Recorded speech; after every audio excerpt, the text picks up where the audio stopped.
Jain philosophy समझाती है कि दुनिया की हर चीज से कनेक्टेड है। इस होलिस्टिक पर्सपेक्टिव पे ध्यान देना है। जब भी आपको दुनिया को समझना हो, संसार को, अंतिम सत्य को समझना हो, बस इस चित्र को देख लीजिए। जैन लोग मानते हैं कि आत्मा है, परफेक्ट है। जानते हैं में दिक्कत है, दावा करने में दिक्कत है। सर, आपने इसे बहुत सारी चीज़ें बताई, जैसे कसाई हैं, पाप हैं, जो जैनिज्म में कॉन्सेप्ट हैं। तो आपको नहीं लगता सर कि केवल ज्ञान की प्राप्ति ही कसाई का एक पार्ट है? जैनिज्म में सिर्फ एक टर्म काफ़ी मतलब वाइडली पॉपुलर है, संलेखना और Santhara. So my question to you is like how this Sallekhana और Santhara is widely perceived in other philosophies.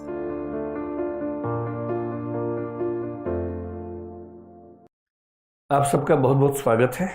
Philosophy series में अब तक हम 4 वीडियोस ला चुके हैं। बहुत पुरानी बात है, इतिहास में ऐसा हुआ था एक बार, 1 साल से ऊपर हो चुका है। पहला वीडियो था कि दर्शन क्या है, व्हाट इज फिलोसफी।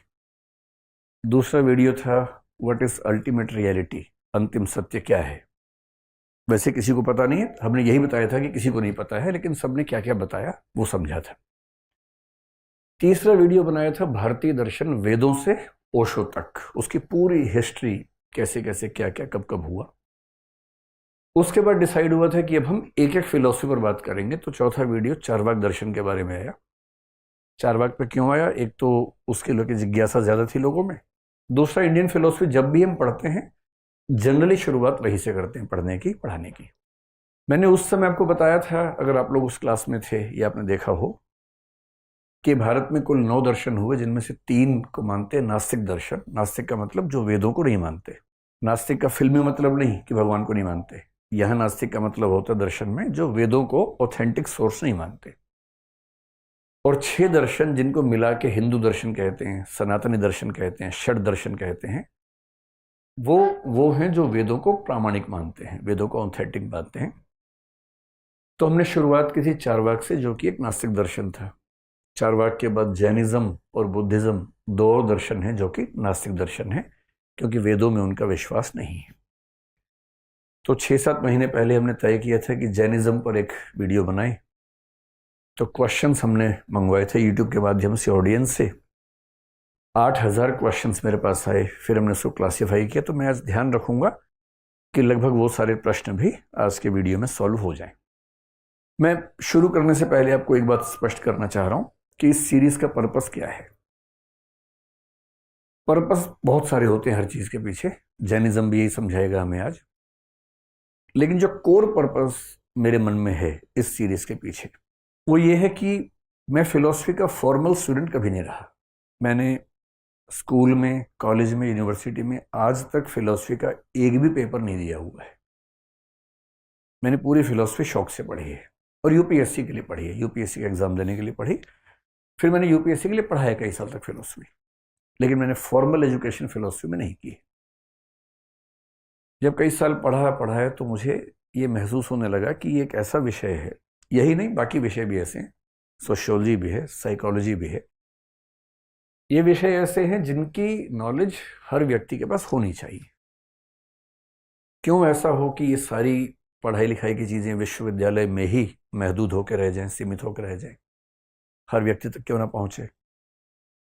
और जब यूट्यूब के दौर में हम रह रहे हैं, जहां किसी बात को पहुंचाना इतना आसान हो गया जितना पहले कभी नहीं था, और संयोग से अगर मेरे पास वो क्षमता है, हिम्मत है कि मैं उस पर बात कर सकता हूं, तो क्यों ना मैं वो सब बातें आसान भाषा में समाज के लिए प्रस्तुत कर दूं।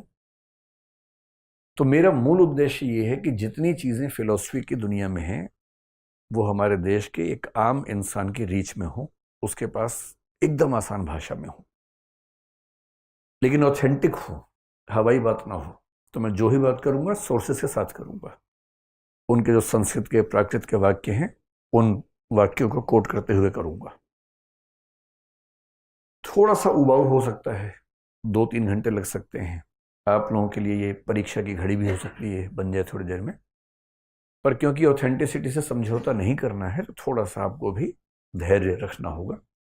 और जितने आपके मन में सवालात हैं, जो भी सवाल हैं, क्वेश्चंस हैं, बेहिचक पूछने हैं, लेकिन अराजक तरीके से नहीं पूछने। जैसे एक टॉपिक पूरा हो मैं कहूँ कि अब आप पूछिए, वहां पूछना है, खुल के पूछना है। तो हम जिस टॉपिक से शुरुआत करने वाले हैं, शुरुआत क्या है, जिस टॉपिक को आज पढ़ने वाले हैं उस टॉपिक का नाम है जैन फिलॉसफी, और ये उस फिलॉसफी की सीरीज का चौथा विषय है। मैंने आपको इसका पर्पस पहले ही बता दिया, और उस पर्पस के लिए थोड़ा सा आप भी मेरे साथ मेहनत करेंगे तो हमारी बात बनेगी।